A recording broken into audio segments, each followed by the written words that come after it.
শ্রী হরিচন্দ ঠাকুরের 211তম আবির্ভাব তিথি উপলক্ষে সকল পুণ্যার্থী সাধু, গোসাই, পাগল, দলপাতি ও মাতুয়া মাইদের জানাই आंतरिक शुभेच्छा, अभिनंदन और नमस्कार।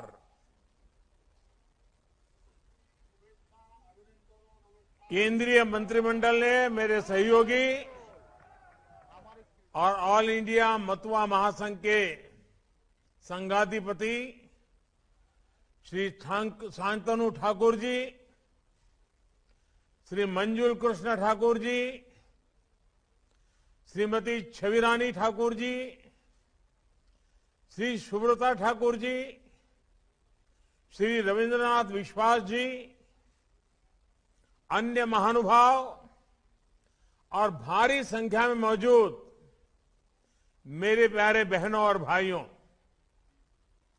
ये मेरा सौभाग्य है कि पिछले वर्ष ओराकांदी में श्री श्री गुरुचांद ठाकुर जी और महान मतुआ परंपरा को श्रद्धापूर्वक नमन करने का अवसर मिला था। आज ठाकुरवाड़ी जैसे महातीर्थ पर आप सभी साथियों से टेक्नोलॉजी के माध्यम से संवाद का अवसर मिला है, आप सबके दर्शन का अवसर मिला है।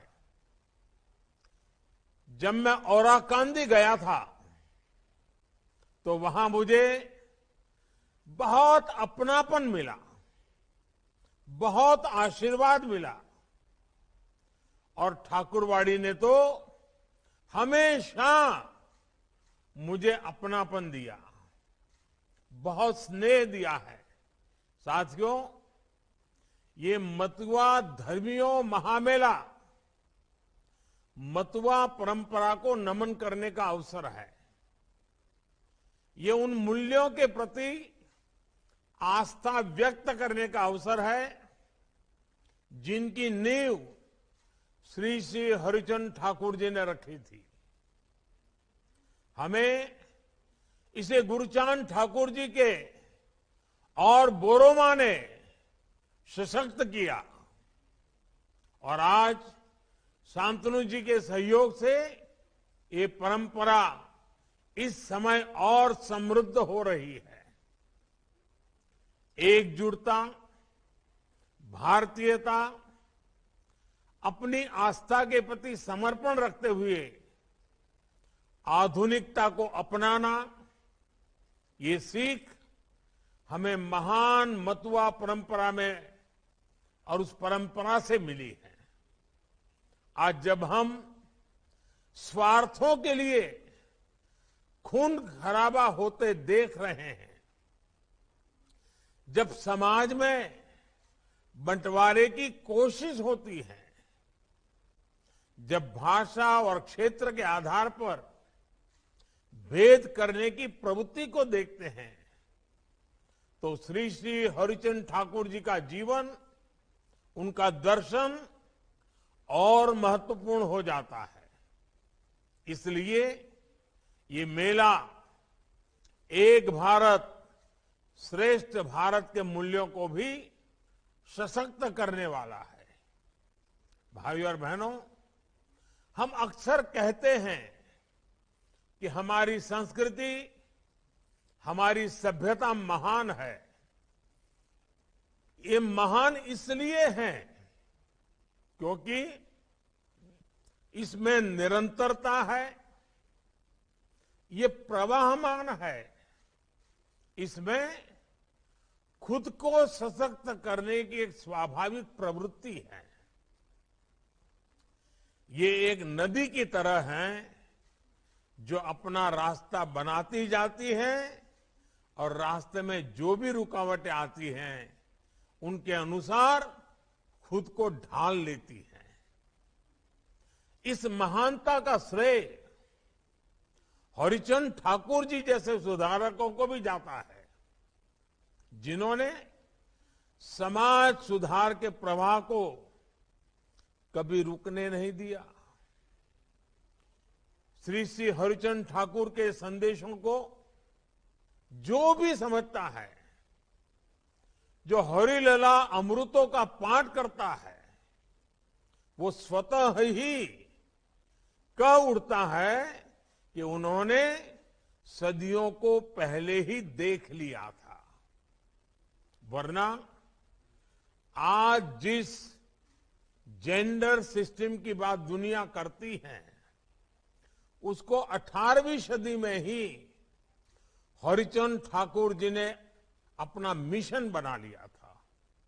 उन्होंने बेटियों की शिक्षा से लेकर काम तक के अधिकारों के लिए आवाज उठाई। माताओं, बहनों, बेटियों की गरिमा को सामाजिक चिंतन में आगे लाने का प्रयास किया। उस कालखंड में उन्होंने महिला कोर्ट और बेटियों के लिए स्कूल जैसे कार्य किए। ये दिखाता है कि उनका विजन क्या था, उनका मिशन क्या था।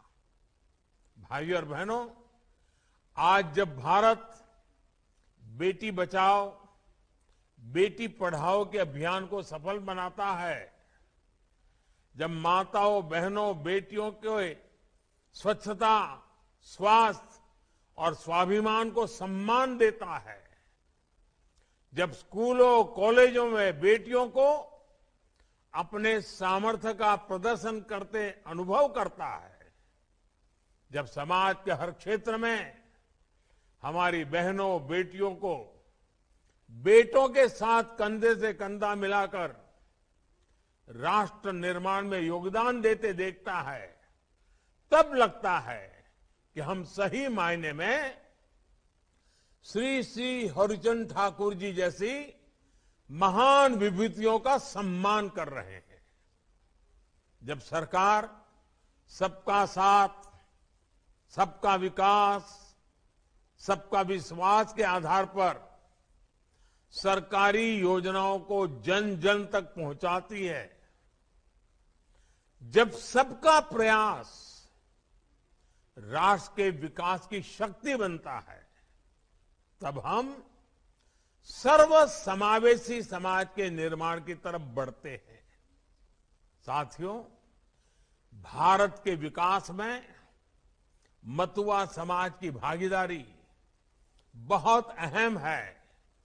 इसलिए केंद्र सरकार की हर संभव कोशिश है कि समाज से जुड़े हर परिवार का जीवन आसान हो।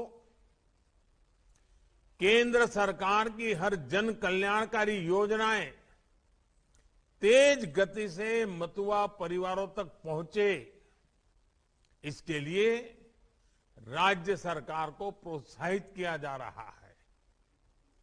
पक्का घर हो, नल से जल हो, मुफ्त राशन हो, 60 वर्ष के बाद पेंशन हो, लाखों रुपये का बीमा हो, ऐसी हर योजनाओं के दायरे में 100% मतुआ परिवार आए, इसके लिए हमारे प्रयास जारी हैं। साथियों, श्री श्री हरिचंद ठाकुर जी ने एक और संदेश दिया है, जो आजादी के अमृत काल में भारत के हर भारतवासी के लिए प्रेरणा का स्रोत है। उन्होंने ईश्वरीय प्रेम के साथ साथ हमारे कर्तव्यों का भी हमें बोध कराया। परिवार के प्रति, समाज के प्रति अपने दायित्वों को कैसे निभाना है, इस पर उन्होंने विशेष बल दिया। कर्तव्यों की इसी भावना को हमें राष्ट्र के विकास का भी आधार बनाना है।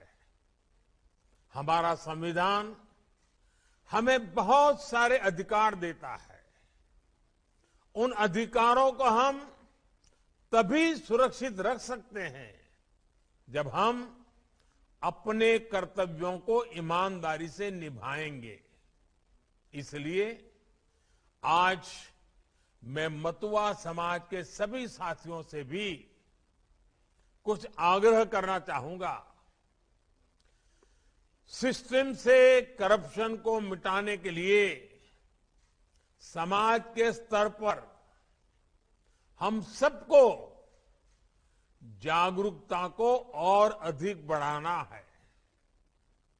अगर कहीं भी किसी का उत्पीड़न हो रहा हो तो वहां जरूर आवाज उठाएं। ये हमारा समाज के प्रति भी और राष्ट्र के प्रति भी कर्तव्य है। राजनीतिक गतिविधियों में हिस्सा लेना हमारा लोकतांत्रिक अधिकार है, लेकिन राजनीतिक विरोध के कारण अगर किसी को हिंसा से डरा धमका कर कोई रोकता है तो वो दूसरों के अधिकारों का हनन है। इसलिए ये भी हमारा कर्तव्य है कि हिंसा, अराजकता की मानसिकता अगर समाज में कहीं भी है तो उसका विरोध किया जाए। स्वच्छता और स्वास्थ्य को लेकर अपने कर्तव्य को भी हमें हमेशा याद रखना है। गंदगी को हमें अपने घर, अपनी गली से दूर रखना है। इसे अपने संस्कारों में हमें लाना है। वोकल फॉर लोकल, इसको भी हमें अपने जीवन का हिस्सा बनाना है। पश्चिम बंगाल के भारत के श्रमिकों का, किसानों का, मजदूरों का पसीना जिस सामान में लगा हो उसको जरूर खरीदें। और सबसे बड़ा कर्तव्य है राष्ट्र प्रथम की नीति। राष्ट्र से बढ़कर के कुछ नहीं है। हमारा हर काम राष्ट्र को पहले रखते हुए होना चाहिए। कोई भी कदम उठाने से पहले हम ये जरूर सोचें कि उससे राष्ट्र का भला जरूर हो। साथियों, मतुआ समाज अपने कर्तव्यों के प्रति हमेशा जागरूक रहा है। मुझे विश्वास है कि आजादी के अमृत काल में एक नए भारत के निर्माण में आपका सहयोग ऐसे ही मिलता रहेगा। आप सभी को बहुत बहुत शुभकामनाएं, बहुत बहुत धन्यवाद।